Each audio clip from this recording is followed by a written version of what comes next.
I am I am delighted to report that my streams with Emmy and Jay have been quite successful, quite high viewing figures for my little channel.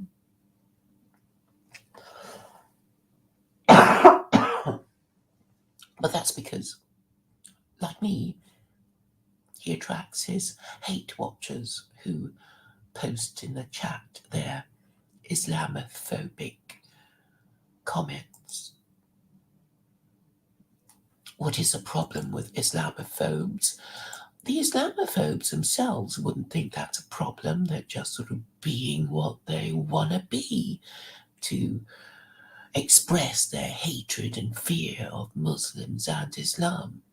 They are mostly atheists. Some of them might be Jewish or Christian, but their hatred and fear of Islam and Muslims are obvious. Some of them even know to disguise it and say, I haven't really said I hated Muslims and Islam. Excuse me.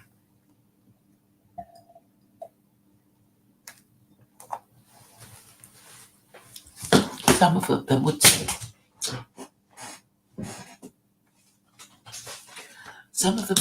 that, but we know, don't we, that they're just people who know not to say explicitly why and how they hate Muslims.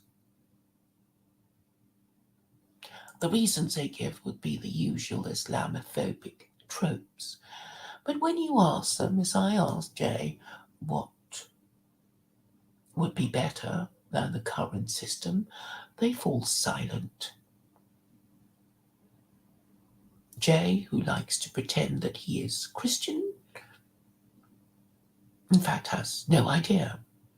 But then he's not an educated man, so we can't expect uneducated people to know the answer to problems affecting the condition of England. They can only complain, they can only cry out their pain and their anger at bad government, but we cannot expect them to think their problems through properly, because what they do, people who are uneducated are not used to considering ideas or analysing words. They just grab words and use it for their shallow purposes to raise their own status and lower the status of others, often using lies and half-truths.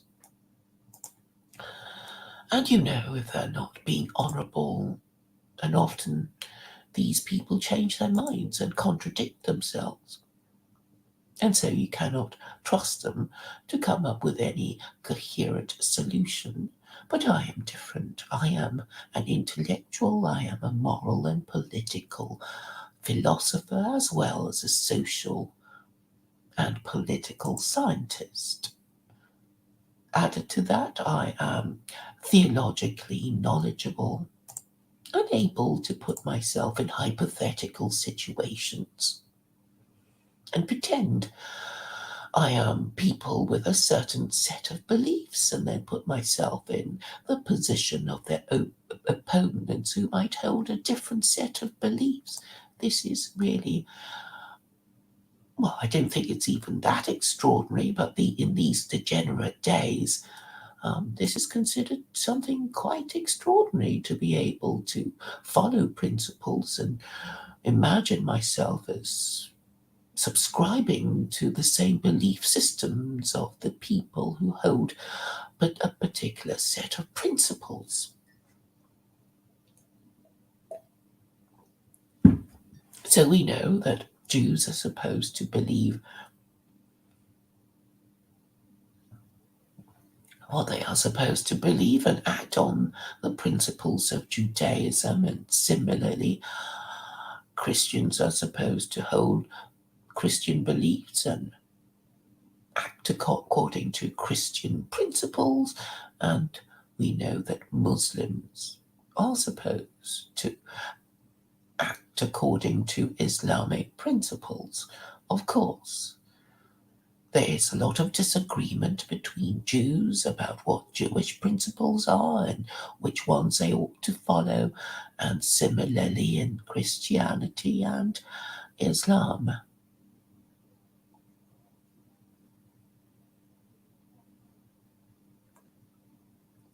Thank you, Brian, for showing up and asking your question.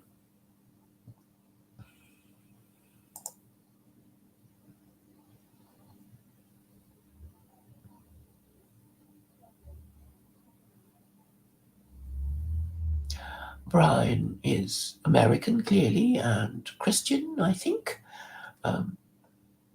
He asks why Europeans are Christophobes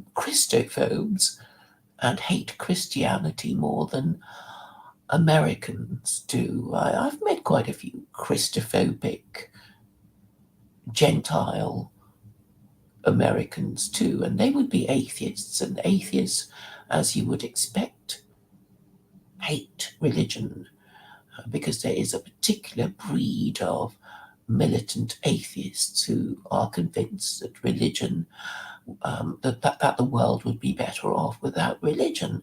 Unfortunately, they do not know that the distinction between religion and politics is a distinction without a difference. So you cannot avoid religion in the same way that you cannot avoid politics, because we will always be complaining about our government and have our own ideas about what to do about it. And this is really what politics is all about, fighting to get our version of, well, to get our solution through. Now, back to the question of Christophobia. America and Europe have had quite different histories as regards Christianity. If Brian had been listening to my recent streams, he would know that I have been saying that the American, French, and Russian revolutions represent rejections of Christianity and absolute monarchy. So we know what the American Revolution was about: rejecting the rule of George III. But the more interesting thing about the American Revolution is the First Amendment.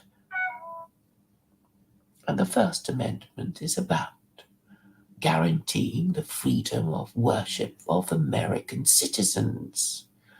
And this means separating the church, well, quarantining, I would argue, quarantining the church from their state.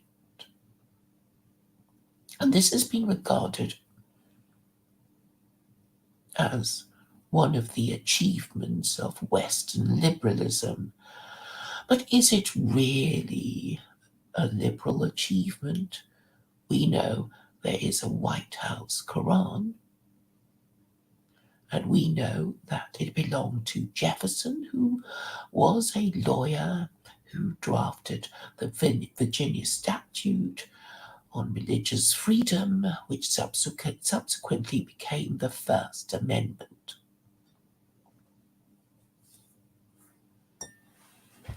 And we know, don't we, that the First Amendment is based on chapter 2, verse 256 of the Quran.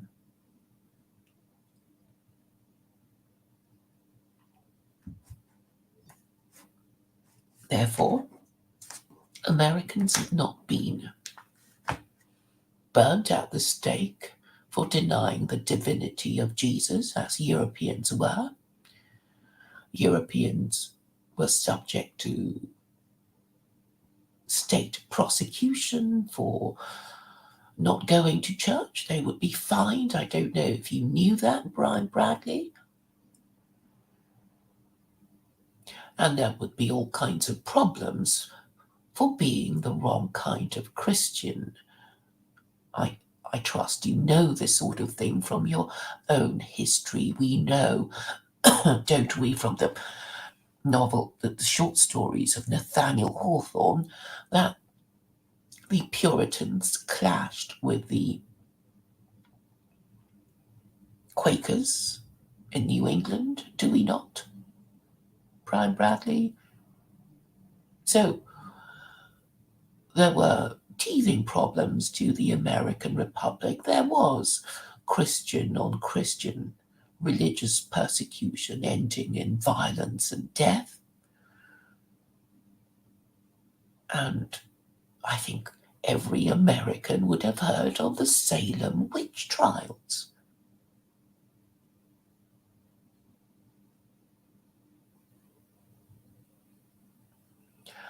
So Brian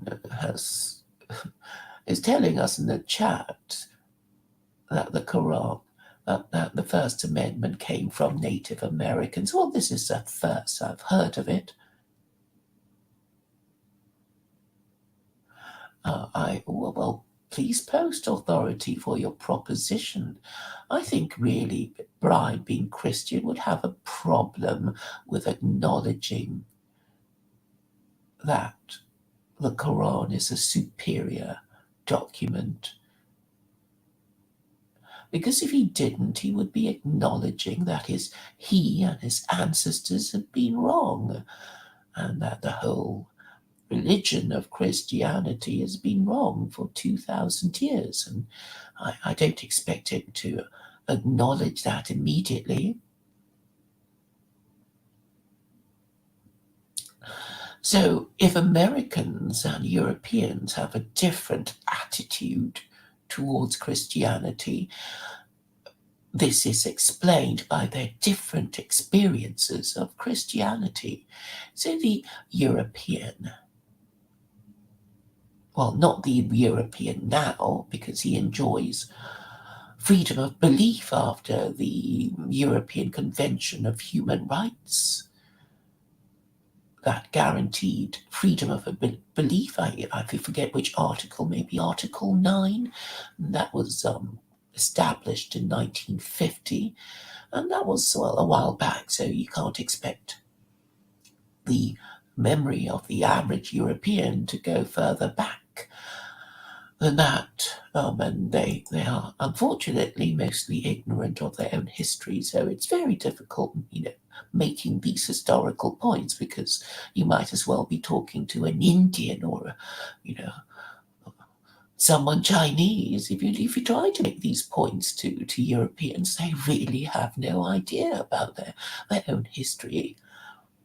But this is a sign of their degeneracy, the fact that they live in a matriarchy. So, Brian Bradley, were you aware that Christians in Europe would practice the Christian practice of burning heretics at the stake? You know that they got up to this sort of thing, don't you? So, the last man in Britain to be burnt at the stake was in the 1600s. I think that was Edward Whiteman, and the last man to be executed for denying the divinity of Jesus was Thomas Aikenhead in 1692. So you have to bear these dates in mind. I can look it up again for you. Thomas Aikenhead, I think that was in 1612.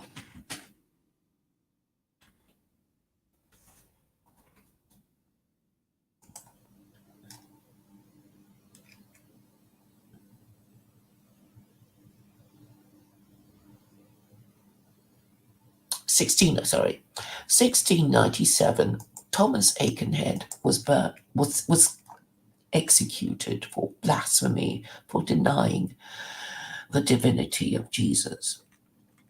And Edward was burnt at the stake in 1612 for the same crime. it would be known as blasphemy or heresy. It didn't happen to you Americans, so you have a more rosy view of Christianity. And for you Calvinists, American, well, Calvinists all over the world should be apprised of the fact that Michael Servetus was burnt at the stake in Geneva at the behest of John Calvin for the same crime of heresy and blasphemy for denying the divinity of Jesus. I know this is not the version of history that you learned as schoolboys, but this is in fact true. If you look up this fact on Wikipedia, you will know that this happened. And it's not just Wikipedia who mentions it. All right, so it is agreed that the facts I have put to you are in fact true, that Michael Servetus was burnt at the stake. Let me just check the time, the year in which it happened.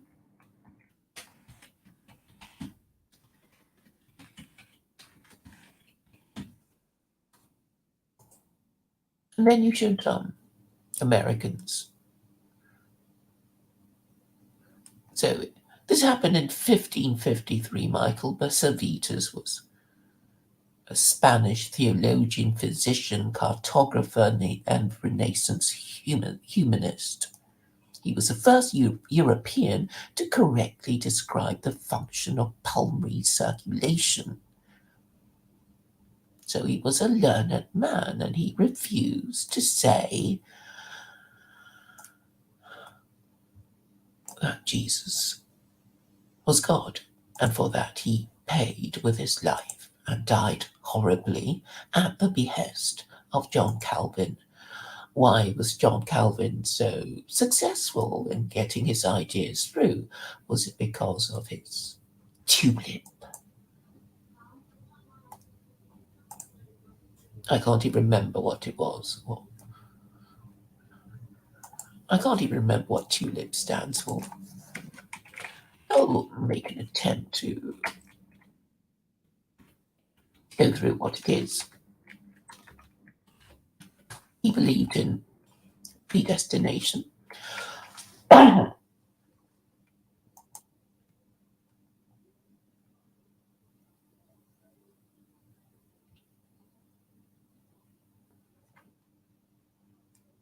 So he basically says those of us who are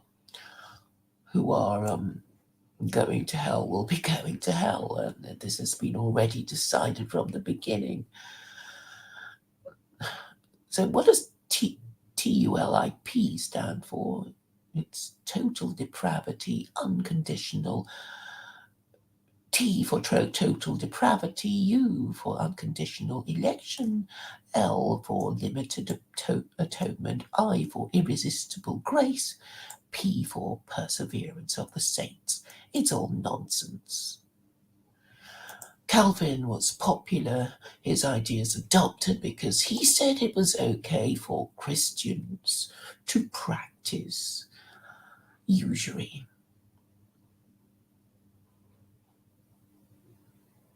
We know that Martin Luther said absolutely not. But Calvin came along and said it was okay. And when they did start, when the Europeans started to practice usury, meaning what he said was, well, a little bit of usury will do us no harm, and it may even profit us. And the thing is, Europe did prosper, and mercantilism began and was successful, and sponsored the Dutch East India Company and enabled European wars as well as European imperialism, helping Europeans to take over the world.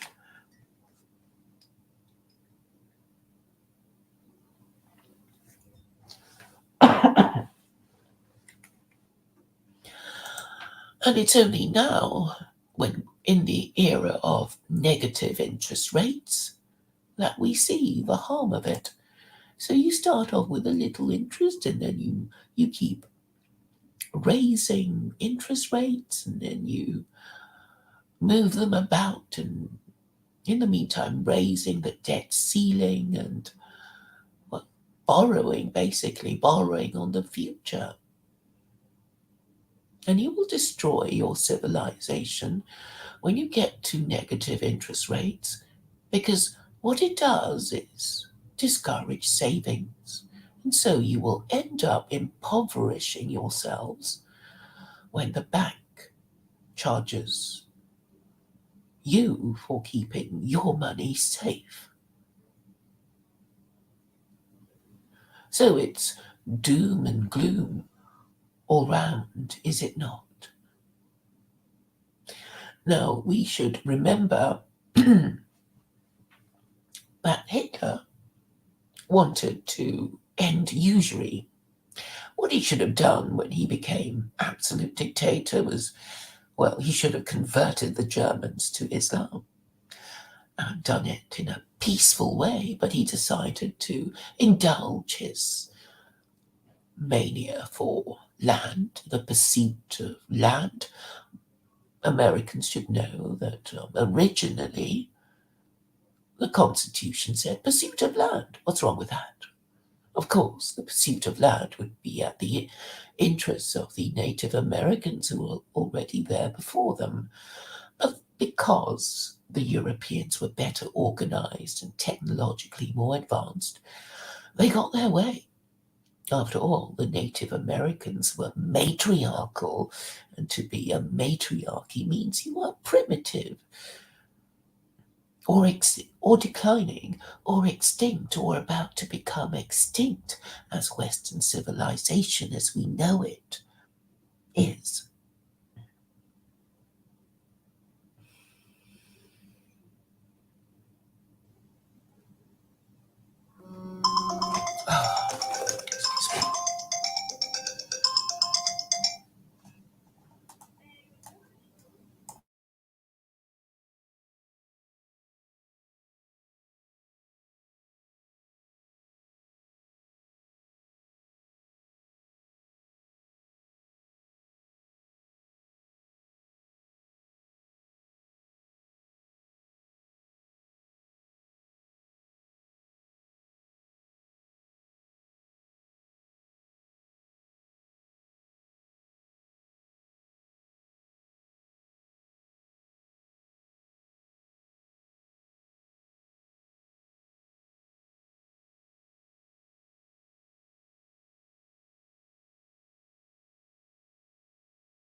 Where was I?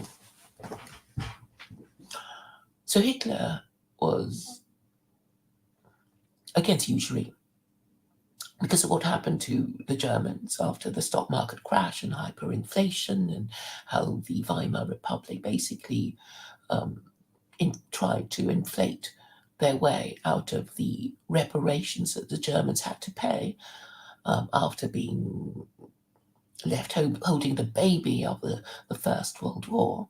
It was actually the Austrians who started it, but because the Austrian Empire collapsed after the First World War, Germany was, left holding the can.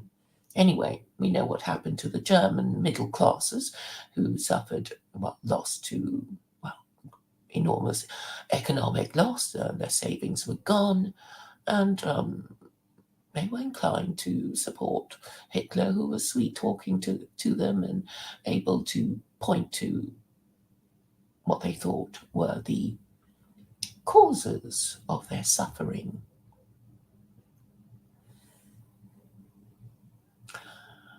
So, usury has been a problem for the West. They just refuse to acknowledge it.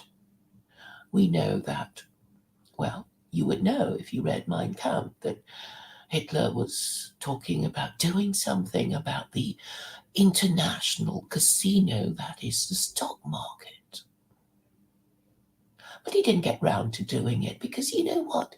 If you want to fund an imperial war, you need usury, because it's wars are funded by something called war finance, and you know how to do it properly. If you know how to do it properly, you can do it without causing massive inflation in your own country, causing the people to rise up in rebellion against you. So in the end, Hitler relied on usury to fund his wars, and that was the end of him, really, because we know what happened. So we should understand that every war, every imperial war, is in fact a gamble, and the Quran warns us against gambling.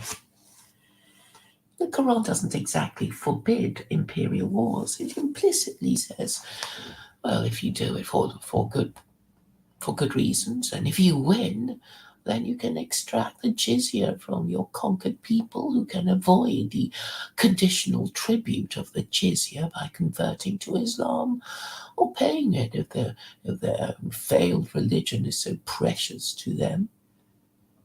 And that was why Islam spread so quickly in the Middle East after the death of Muhammad, because it was such a good bargain. It was irresistible. So if you lost the war to your Muslim overlords, and your Muslim overlords say to you, well, you don't have to pay the tribute that you would normally pay to the conqueror after having lost the war, you could not pay it, but you'd have to become Muslim. But if you become Muslim, we can go and conquer your neighbor who is not yet Muslim. So that was the first domino theory that happened in the Middle East in the 7th century, beginning from the 7th century.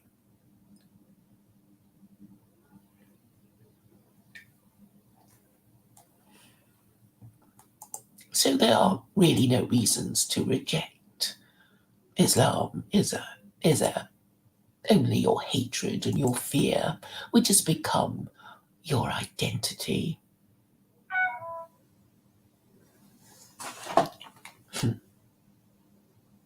Is my phone making dying noises? I will allow it to die. But isn't it funny that it makes these noises? My old phone.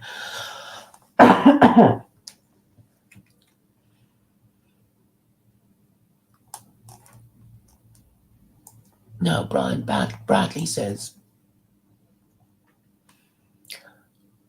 the people on death row in Saudi Arabia for blasphemy, but there's no mention of blasphemy at all in the Quran.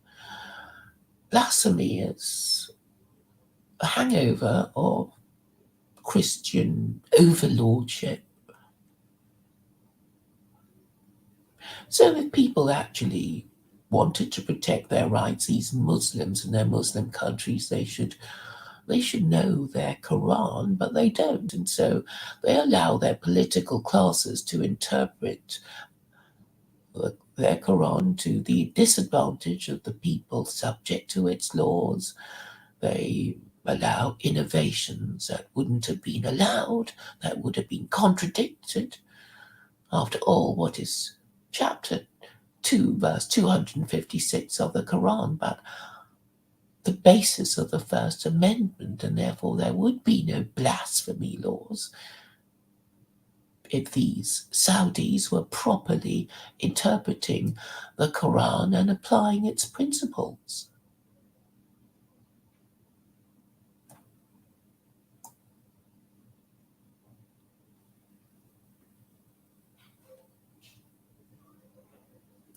So, yeah, Brian Bradley, you can say, oh, Muslims have done this and Muslims have done that are against the principles of the Quran.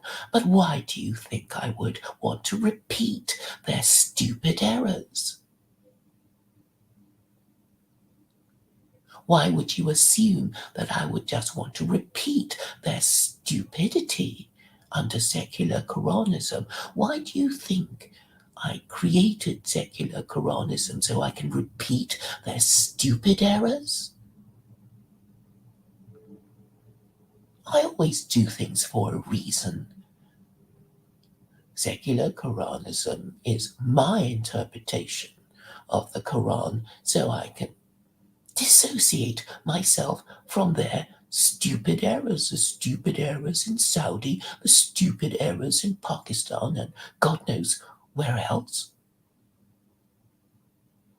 So, listing these things is not an argument against secular Quranism. Do you understand? Do you think the Saudis practice the Quran? You think they apply and interpret the Quran correctly, do you? As Nietzsche said, interpretation is not a function of truth, but that of power.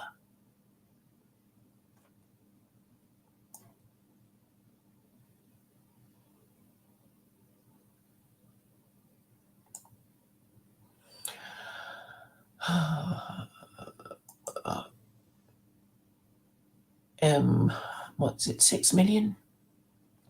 6 million himself? Well, ask what do I think about the Prophet's companions? I have no particular thoughts about them. I don't really know the Hadith. I don't really know their stories. I'm only interested in Quranic principles.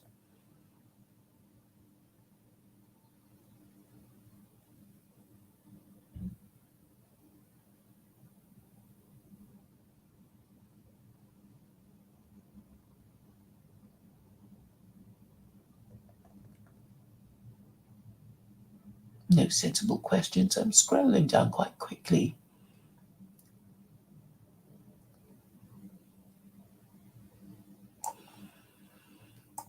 That woman says Jay attacked me for criticizing Jewish behavior. Well, he's an anti-Semite himself. I mean, that's just a hypocrisy that is so sickening.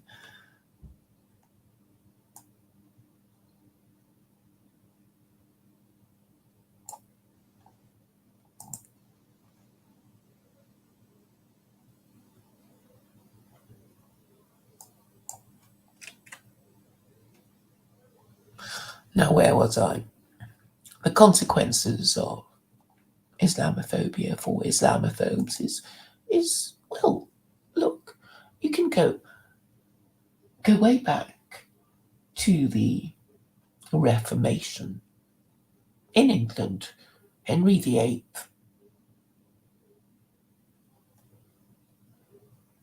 I thought of two things now. Now, William Tyndale talking about people being burnt at the stake for no good reason. William Tyndale, who translated the Bible into English, was burnt at the stake. Why was he burnt at the stake? Who said he should have been burnt at the stake? All these stories is like they won't have heard of it, because we know he didn't pay attention at school. Because if he had, then he wouldn't be doing what he's doing now. Anyway, William Tyndale was burnt at the stake in 1536.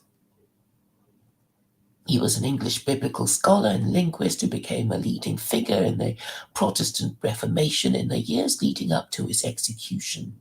He is well known as a translator of the Bible into English and was influenced by the works of prominent Protestant reformers such as Erasmus of Rotterdam and Martin Luther.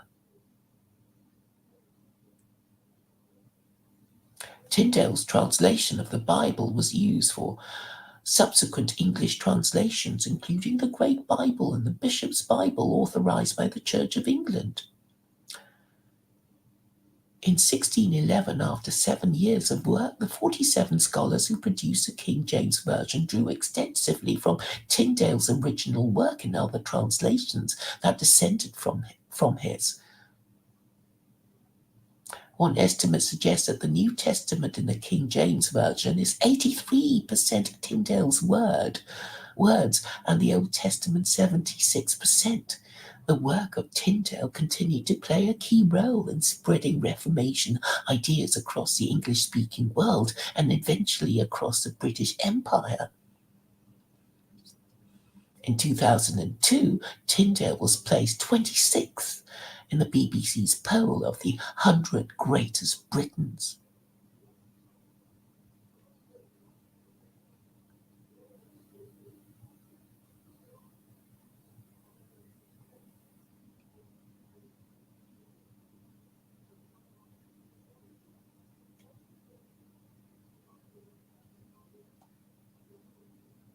Anyway,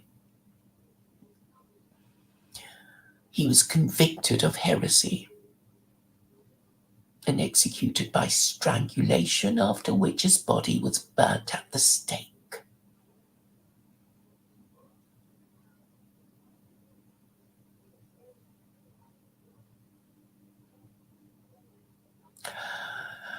So the official reason, according to this Wikipedia entry, is that in 1530, Tyndale wrote The Practice of the Prelates, opposing Henry's annulment of his own marriage on the ground that it contravened scripture. So we know the problems of Henry. He basically wanted a son, and his first wife couldn't give him a son before his second wife, Anne Boleyn, could give him a son. He decided to have her beheaded, and it was only his third wife who gave him a son, and he didn't live for very long. And he didn't want the Pope telling him whom he could or couldn't marry, and because of the rule of monogamy and the prohibition against divorce, Henry felt he had to take these extreme measures in order not to be disgraced by posterity for leaving his kingdom in the charge of a woman, and that would have been disastrous. But anyway, Edward died, and Bloody Mary, the daughter of his first wife, took over, and it was all very unpleasant for people who had become Anglicans.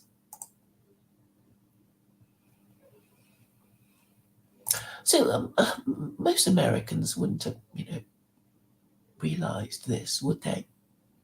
That's why they don't care. That's why they think Christianity is just happy, clappy, airy, fairy, harmless stuff. But the fact is, most Westerners don't know their own history, and the most important part of their history that they should understand is the history of Christianity. Unfortunately, Western governments, because they didn't know what to do about the problem of the failure of Christianity, they basically swept it under the carpet and pretended that liberalism was a good enough replacement. Unfortunately, liberalism was even worse. Obviously, it didn't happen within a generation, so some people had a lot of fun during the days of flower power, but the subsequent generations are the ones who are paying the price for the failure of liberalism to support the institutions of marriage and the family. So liberalism at the moment is just doubling down on its greatest attraction, which is sexual liberation from the rules of marriage and good parenting. And this has caused widespread illegitimacy as well as degeneracy, and our government can't acknowledge the truth of this. Meanwhile, the populace, who are not much better than the government, in denial, will be blaming Jews and Muslims, because uneducated people would just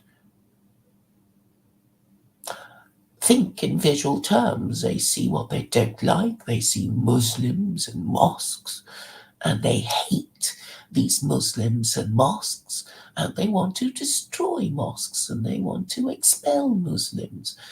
But if they did believe in God, they would take a more humble approach, because if they understood the Abrahamic God in the way that they are supposed to, they would know, as is stated in Isaiah, that good and evil come from God.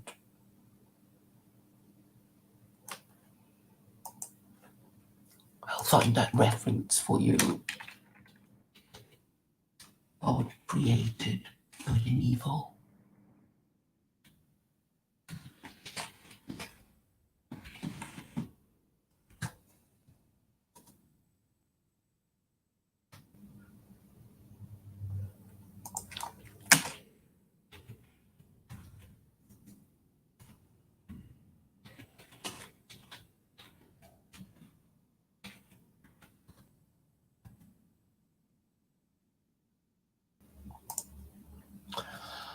So, Isaiah 45, book 40, chapter 45, verse 7. I form the light and create darkness. I make peace and create evil. I, the Lord, do all these things.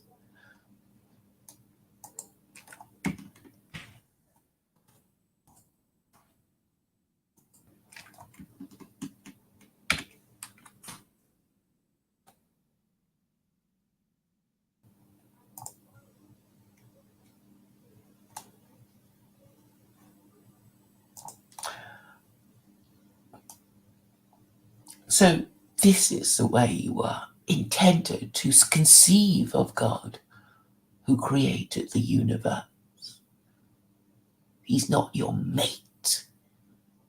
He doesn't let you use his bathroom so you can call it the kingdom of heaven that you enter into every day.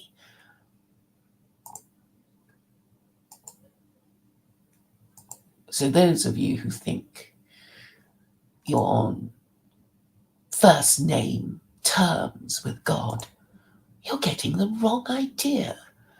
And if you do that, it's only because you worship a divine version of yourself. You know, when people who say, I believe in God, he always agrees with me. You know, we know that these people are narcissists who pretend to be Christian and who can't be corrected because they have their twisted view, and they're not going to admit that they've been wrong, and they hate Muslims. So these people worship their own stupid, ignorant, arrogant beliefs, and they basically want to die by them. You know, they would really rather die than admit they've been wrong all their lives. They want to identify as Christian because they hate Jews and they hate Muslims. And that's how they want to be until they go to their graves after their pathetic, miserable lives.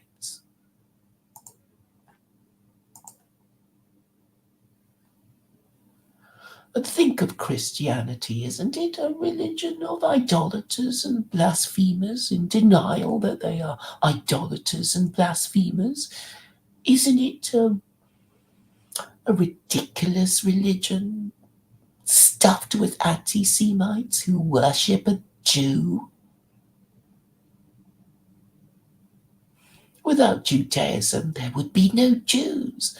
Without Jews, there would be no Jesus for these anti-Semites to worship. They don't make any sense. If they ever, quote, won, unquote, the argument, it was only through violence. That's why Christianity is so stupid. But they're too racist and chauvinistic to acknowledge that. And they will pretend that they don't understand the basics of theology. They don't even know how they are supposed to regard God, because when they think of God, they think of Jesus. Right? Jesus who's fighting shoulder to shoulder with them. Jesus who's their best mate. Jesus who can't hurt anyone because he's, well, dying on a cross. It makes no sense, but that's how they want to think of their precious Jesus.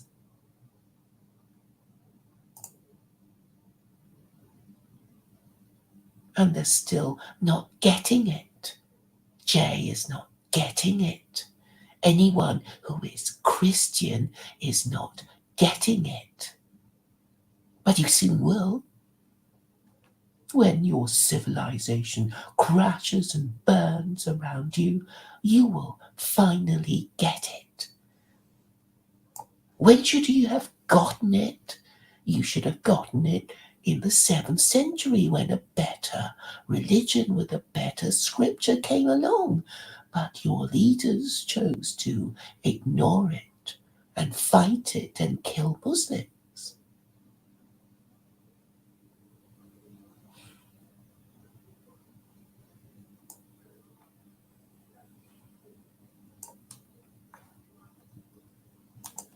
Well, if you want to make Christianity work again, you'll just have to revive the practice of burning heretics at the stake, won't you? Because that's the only reason it worked. And when the English stopped doing that, the American Revolution happened. Obviously, these Europeans who went to America they weren't going to have any more of this Christo crap.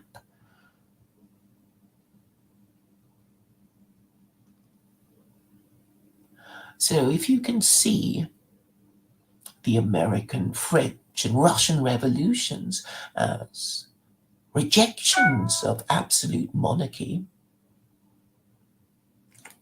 by Western man, then you might be closer to understanding what it's all about.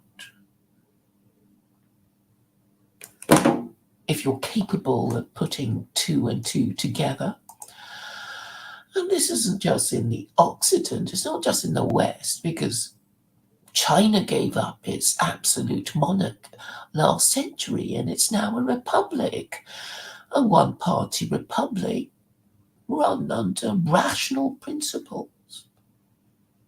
So that's why China is catching up fast. At least the Chinese are trying to govern their country in the national interest. Well, what are Westerners doing? They're worshipping their conceptual idols of neoliberalism and neoconservatism, and when things go bad, they blame the Jews. But are Jews to blame? Well, I'm saying they should understand the reason for which God chose them. If they were made God's chosen people, they had to do something, and that is to teach the Noahide laws to Gentiles, and obviously they haven't done it properly or at all, considering that the last 3 global empires have been Christian.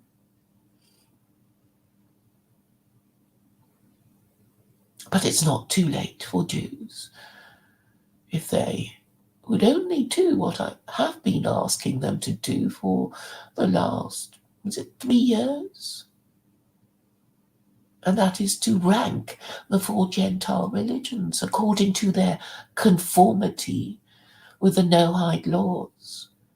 So the fact that most Gentiles haven't heard of the Noahide laws shows how badly Jews have been in carrying out what are in fact what they claim to be the commands of the God of Israel. And so they suffer anti-Semitism. Because if God created evil, then he must have created anti-Semitism to punish Jews for their disobedience. It makes sense, doesn't it?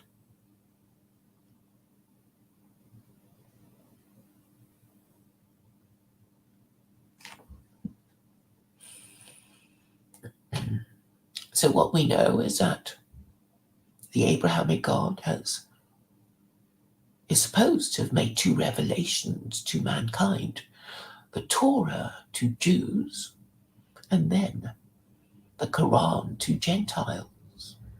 Now this is just a matter of common sense. The Torah has 36 capital offenses.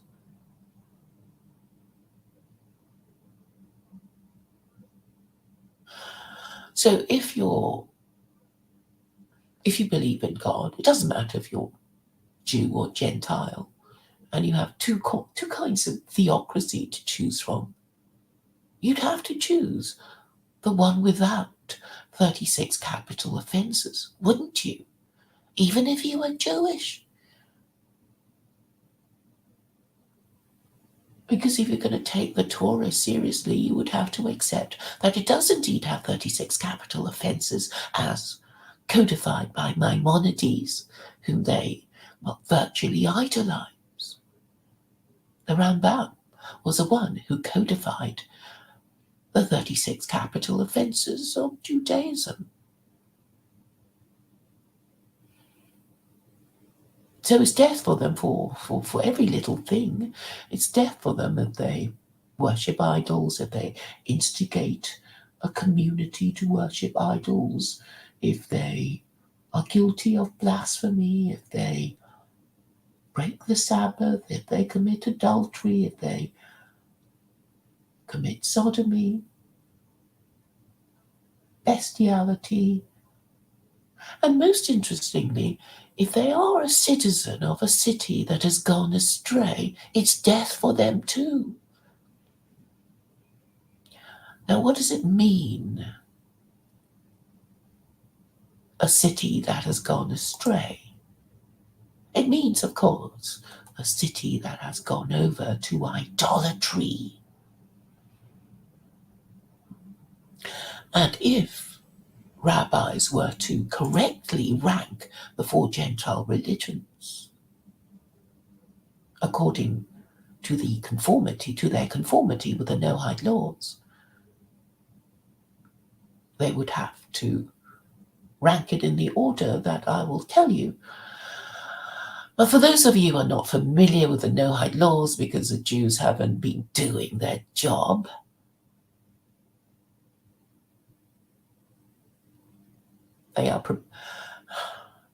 I'm so bored of doing this, but I have to for the newbies.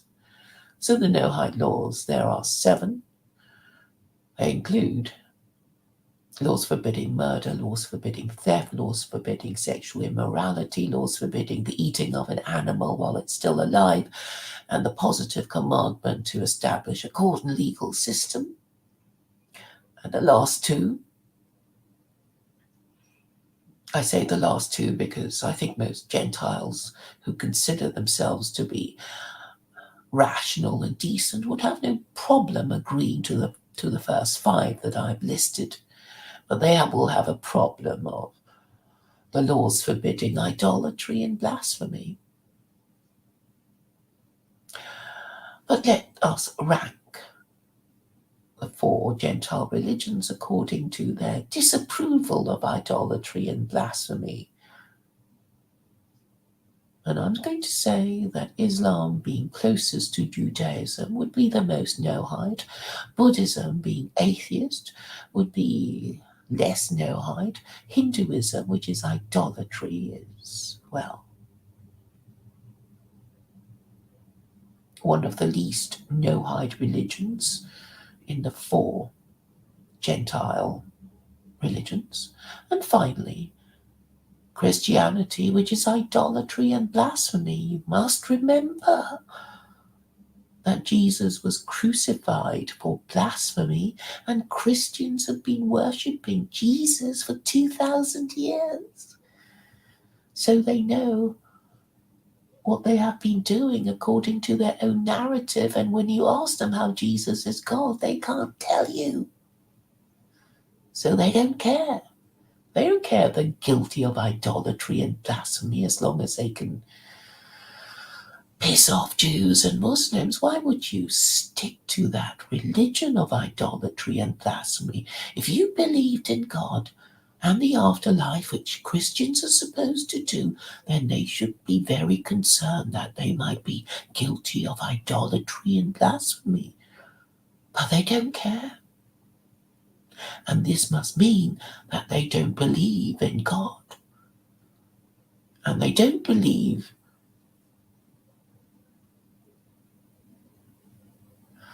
that there exists an afterlife in which they will be punished. So they're atheists. So why are Jews afraid of these people?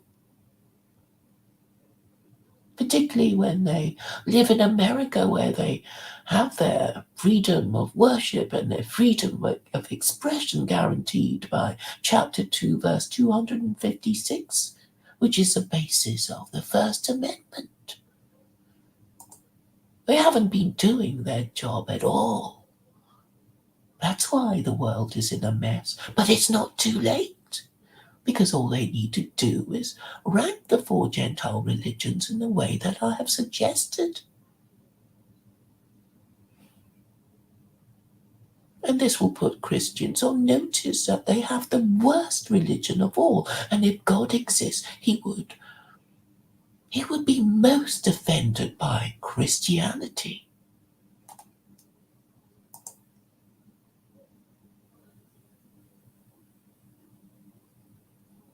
And they wouldn't be able to defend themselves because it's impossible to explain nonsense.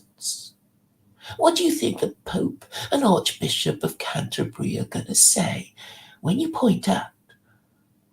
Well, you don't have to point out anything. You just have to ask them how Christianity is not idolatry and blasphemy. And if they say that Christianity is not idolatry and blasphemy, if Jesus is God, then you ask them how Jesus is God. And what do you think they're going to say? Why don't Muslims ask them that question? Why don't Jews ask them that question? It's because they're scared. They're scared of their Christian overlords. They're still scared even though their freedom of expression is guaranteed in America by Chapter 2, verse 256, the First Amendment, and in Europe, their freedom of expression is guaranteed by, let me look it up, I think it's Article 9 of the European Convention of Human Rights.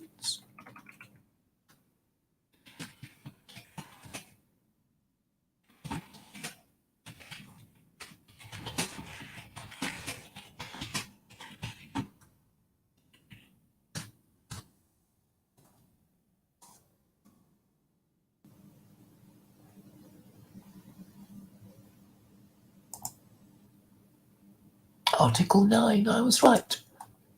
So what are they afraid of, these Jews? These rabbis, I suppose there's no point expecting ordinary Jews to make these pronouncements. We would have to look to rabbis to rank the four Gentile religions, to find Islam the most Noahide, and Christianity the least and most offensive to God if he exists. We already know what's going to happen in Europe and the West. They are in decline and have no way of reversing that decline unless they repent. Repent of 2,000 years of Christianity and 2,000 years of idolatry and blasphemy. Are they going to repent? We will have to see. Are Jews and Muslims in the West going to help them? Or are they too afraid of their Christian overlords, which suggests that they lack faith? And that means that they must be atheists. And if God exists, he would be offended by these Jews and Muslims pretending to believe in God, but really being themselves atheists and frightened. Why is it left to me, of all people? After all, I'm only agnostic. I just know what your rules are and what you are supposed to do if you really did believe in what you're supposed to believe in. That there exists an omnipotent and omniscient, supreme and eternal living God who answers prayers and who is perfectly moral. So if you don't believe in him and you don't have the faith to say boo to your Christian overlords, then looks like you have no faith at all. And God, if he exists, would punish you for your idolatry, because atheism means idolatry. Because you can all these atheists will say, oh, I just don't believe in God. But then what will you be guided by if you don't believe in God? You will be guided by your own ridiculous beliefs, your moods, your inclinations that have no coherence or consistency. And that is why Jay cannot make up his mind that Christianity is kaput. We know he won't, because he's an Islamophobe, because he knows. He's smart enough to realize that if he admits that Christianity is kaput, he would have to accept Islam. And he's too much of an Islamophobe to submit to this. That's why he's been giving us the runaround and saying, yeah, but no. Who says, yeah, but no?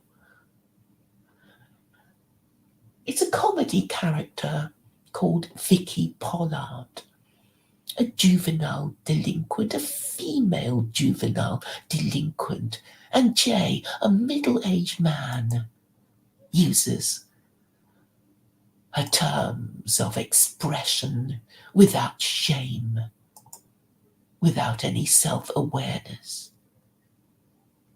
And he wonders why I won't let him on to be the Islamophobic clown. He just wants to hear his own voice on my channel, talking his usual shit, claiming to be Christian, but not believing that Jesus is God, claiming to enter the kingdom of heaven before he is dead. To the cheers of Islamophobes like Christine Ramsey and Conops.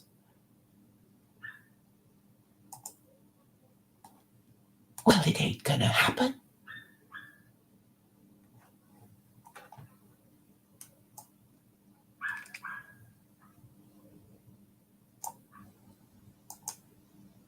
Jay doesn't even believe in Jesus, which makes his Christo crap all the more nauseating. You know what he does? He pretends to be Christian to get at pussy. That's what he does. He thinks women who believe in Jesus are stupid.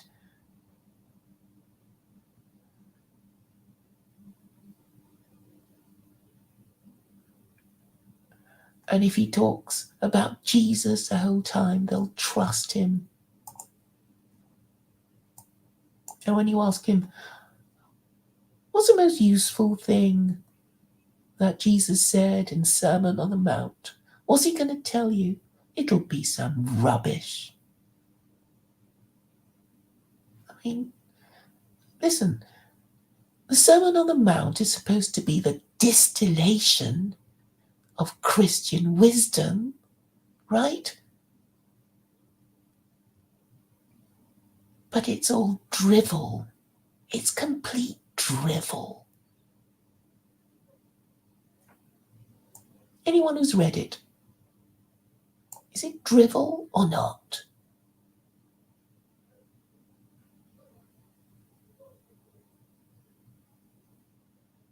So if you keep asking Jay, what's the wisest thing in the Sermon on the Mount, he'll say, ooh, judge them by their fruits. That's it? Is that it? Judge them by their fruits? It's Christo crap.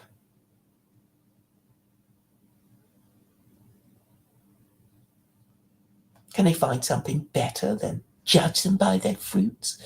I mean, obviously, if you see rotten fruit, you know that, well, the tree's not much good, is it?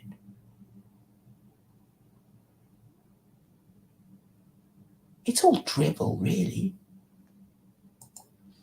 And where did Jay get all that from? He read a book for alcoholics by somebody called Emmett Fox. It's adopted by AA. I mean, if he actually read Sermon on the Mount in Matthew, well, he wouldn't get to the end of it because he doesn't like reading, and it's all drivel anyway. But anyway, this is what these Islamophobes are doing. He's saying,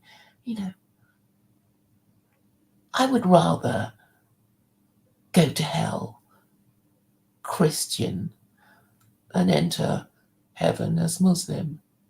I would rather eat my own vomit than enjoy your banquet. That's what they're saying. That is the extent of their Islamophobia.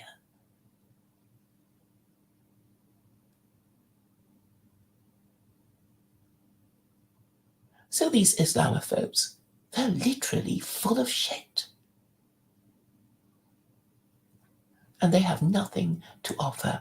And worst of all is that they're unmarriageable and childless. So they don't care.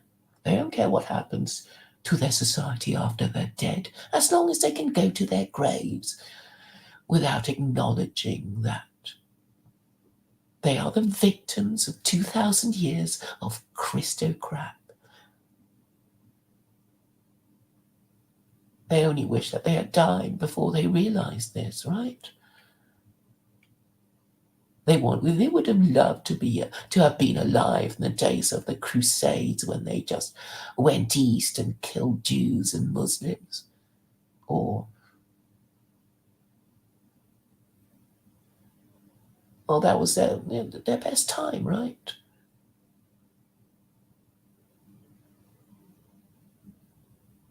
But basically,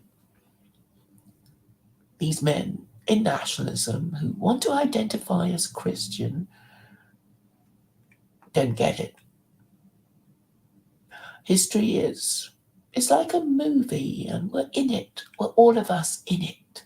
And we don't know what's going to happen next. And these idiots think, it should have been. What do they think? I'm trying to understand. I think basically that they're such chauvinists that they think, well, if Christianity has failed, then nothing else will do, and we might as well all die. That's what they think.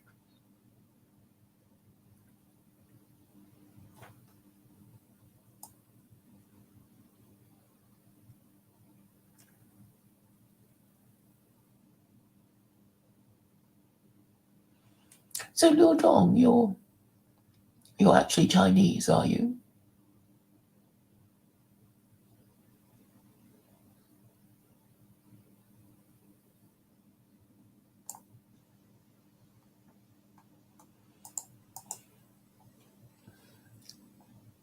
That woman says, Muslims do tell them that Jesus is not God, but it falls on deaf ears.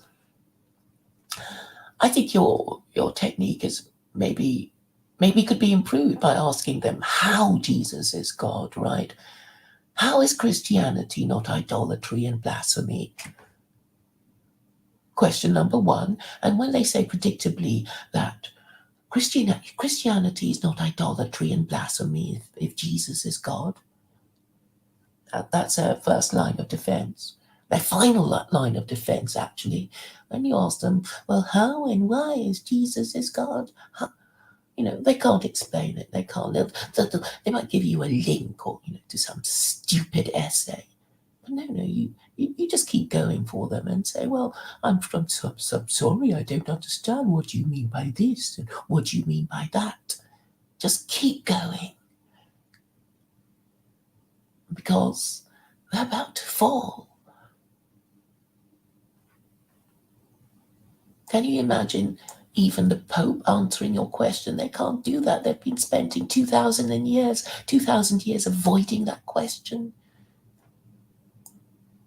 And the Archbishop of Canterbury, so dumb he didn't even know he was supposed to believe in all that.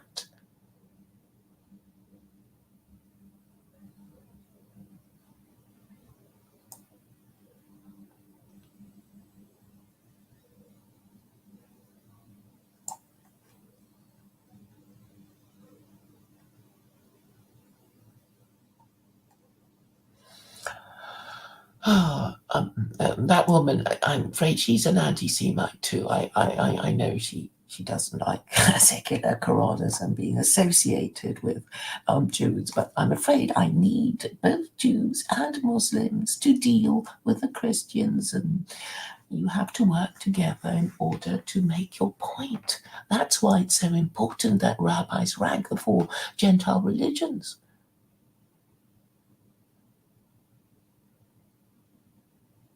Because if only Jews say it, it's like they can't because there are only so few of them, and we already know that most of them are liberals. They submit to the liberal agenda. They've liberalized their religion and just ignored great chunks of it. So it's only the ultra orthodox that are standing on principle. So I can't do it without the rabbis. And the ultra-Orthodox rabbis are a minority within a minority within a minority within a minority. But Jews have the seniority.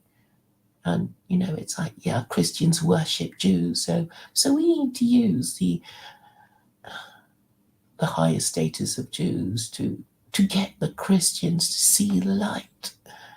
So, Muslims have to work with Jews on this. And anyway, we know that Judaism and Islam are agreed on the oneness of God. I'm afraid that's the only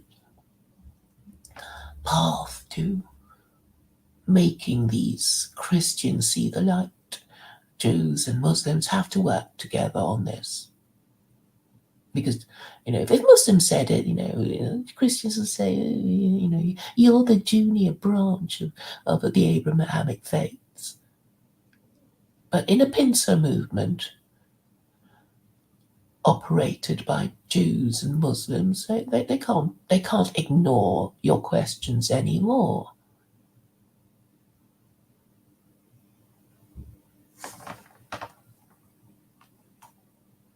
I have thought it through,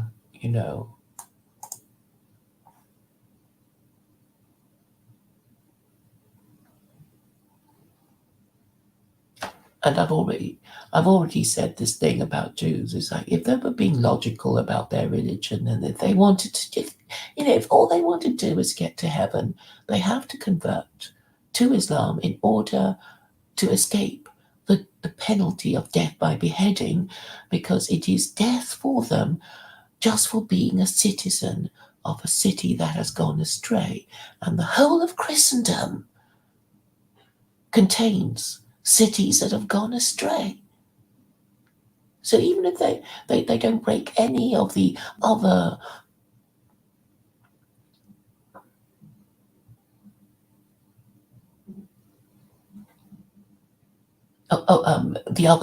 death penalties, like, if they are a Jew and a citizen of any Western nation, which is part of Christendom, that they've already clocked up a death penalty.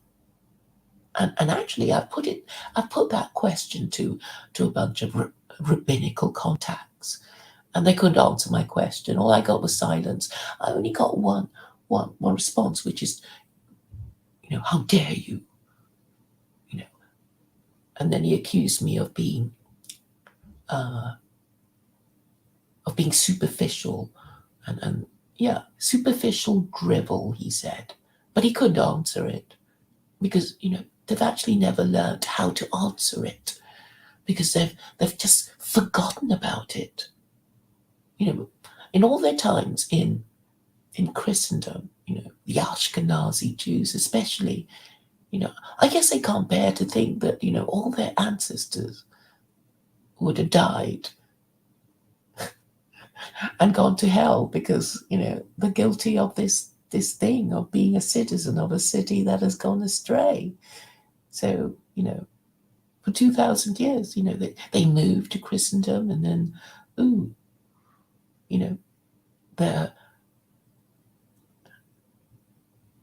they have to go to hell because they're technically guilty of it, and then they say, oh, we believe that the Torah is from God, and blah blah blah. Yeah, it's like, if you don't get punished in this life, you'll get punished in the next. So the only way Jews alive now who are citizens of any Western nation, they would have to convert to Islam to escape this penalty in their afterlife.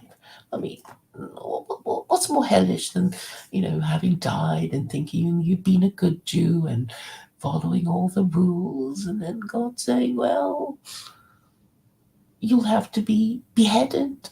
But don't worry, you'll be resurrected, and then they may have other crimes, other capital crimes that they have committed that are undischarged, waiting for them in the afterlife. If you've broken the Sabbath, you're technically guilty. And it's like, well, if you break the Sabbath once, how many times? Well, I'm sure the Jews have broken the Sabbath, quite a few times in one Jewish lifetime, right? And 9 people watching Mr. Jones. But it doesn't matter. You don't have to be watching now. If it's any good, people will watch later. So I think Muslims will have fun interacting with Jews, putting these questions to them.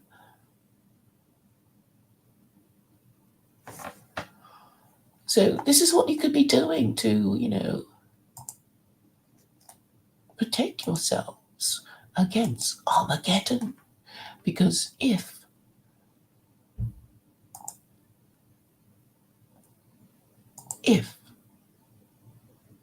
you live in the West and it's on a trajectory towards doom, decline, degeneracy, then maybe for your own sake you'd like your particular Western nation to improve the quality of its government, and it can only be improved by a change of moral system. So a moral system includes religion as well as secular political ideologies. So maybe now is the best time to, put these arguments to these Islamophobes.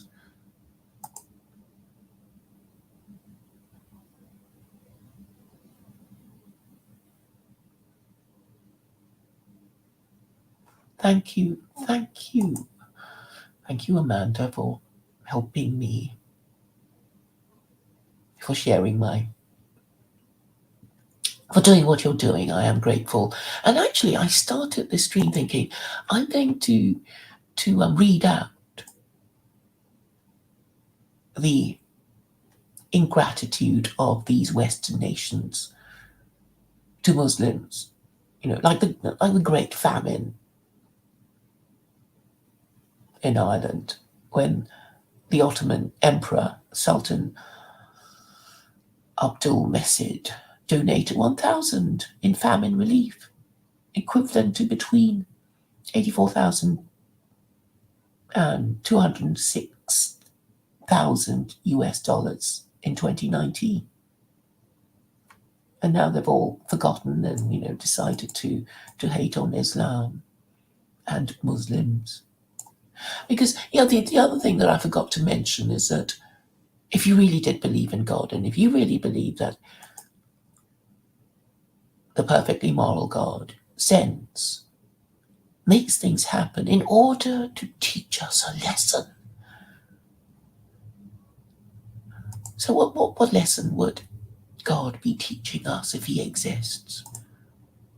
He'd be saying, wouldn't he, that, well, liberalism is for losers, Christianity is kaput. Wouldn't he be saying that? Come on, of course he is. And Christianity is kaput because it is most offensive to God. How dare you worship a dead Jew, convicted of blasphemy no less, as the co-equal of the God of Israel, who is also Allah? How dare you? I put up with it for 2,000 years. And now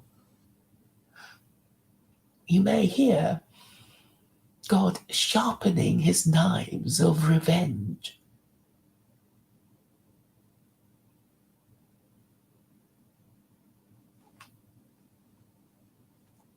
So thank you for listening thus far. I hope I managed to make my points clearly enough.